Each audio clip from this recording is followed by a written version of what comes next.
ছোট দুটি সন্তান যেন এতিম না হয়, সৃষ্টিকর্তার কাছে এটাই প্রার্থনা করছেন অসহায় স্ত্রী। এভাবেই বাবার জন্য সাহায্য চাইছেন ছোট্ট এই অবুঝ শিশুটি। একসময় প্রবাসী গিয়ে সংসারের হাল ধরেছিলেন যিনি, আজ নিজেই পড়ে আছেন বাড়ির উঠানে। ছোট দুটি সন্তান যেন এতিম না হয়, সৃষ্টিকর্তার কাছে এটাই প্রার্থনা করছেন অসহায় স্ত্রী। সাহায্য করেন, আমার এই দুইটা সন্তান যেন এতিম না হয়। আমার এই দুইটা সন্তান, ওর বাবা ছাড়া কেউ নাই।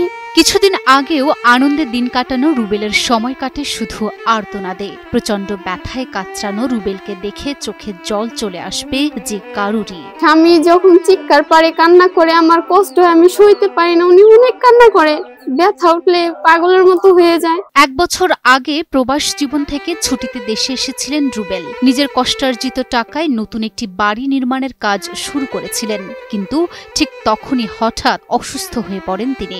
চিকিৎসার জন্য ঢাকায় গেলে জানতে পারেন আক্রান্ত হয়েছেন খাদ্যনালীর ক্যান্সারে। এ যেন এক হৃদয় বিদারক বাস্তবতা। তো ছুটিতে এসে যে ঘর দিছে, ঘর দেওয়ার পরে 4 মাস থাইকে গেছে, যার পরে ওনার ক্যান্সার ধরা পড়ছে। টিউমার ফাইটে যে ক্যান্সার হয়ে গেছে। ঢাকার ধামরাইয়ের পুরান ডাউটিয়া গ্রামের রেমিটেন্স যোদ্ধা রুবেল এখন জীবনের সবচেয়ে কঠিন লড়াই লড়ছেন ক্যান্সারের বিরুদ্ধে। একসময় প্রবাসে কঠোর পরিশ্রমে পরিবারের মুখে হাসি ফোটানো সেই রুবেল আজ নিজেই যুদ্ধ করছেন মৃত্যুর সঙ্গে। আমার দুইটা সন্তান, আমার হাজবেন্ডের নাম রুবেল। আমার হাজবেন্ড একজন প্রবাসী ছিলেন, সৌদি আরবে বিগত 5 বছর ছিলেন। রুবেলের সংসার এখন চরম দুরবস্থায়। হিরন আরও মিনারেল ওয়াটার মাত্র 50 পয়সায় প্রতি লিটার। স্ত্রী শেফালি একা সংসারের দায়িত্ব কাঁধে তুলে নিতে হিমশিম। ছোট্ট 2 সন্তান আলিফ ও আয়ানের মুখের হাসিটুকু আজ ম্লান হয়ে গেছে। 5 বছর বয়সী আলিফের স্কুলে যাওয়া বন্ধ। ছোট আয়ান একবেলা দুধ পেলেও অন্য বেলায় তা জোটে না। আজকে 7-8 মাস ধরে ইনকাম বন্ধ। যে টাকার মেশিন ছিল সেই অসুস্থ।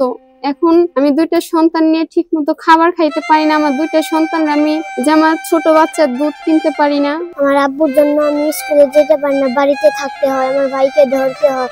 আমার ভাইয়ের এক বেলা খাওয়াইতে পারে, আর এক বেলা খাওয়াইতে পারে না। ডাক্তার বলছেন চিকিৎসা করালে তিনি স্বাভাবিক জীবনে ফিরতে পারবেন, কিন্তু রুবেলের চিকিৎসার জন্য প্রয়োজন 10 লাখ টাকা। অর্থাভাবে চিকিৎসা এখন প্রায় বন্ধ হয়ে গেছে। তো ওনার চিকিৎসা প্রায় 1 বছরের কাছাকাছি আমি চালাইয়া গেছি, এখন আমি পারতেছি না। রুবেলের মতো একজন বাবার বাঁচার লড়াইয়ে এখন বিত্তবানদের সাহায্যের প্রত্যাশায় দিন গুনছে পরিবারটি। সবার সহযোগিতায় হয়তো স্বাভাবিক জীবনে ফিরতে পারবেন রুবেল।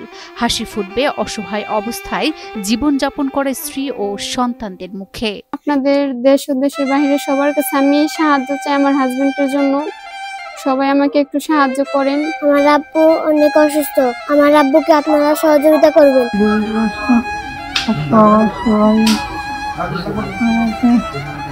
সবাই একটু দোয়া করবেন, আমি আসতে চাই।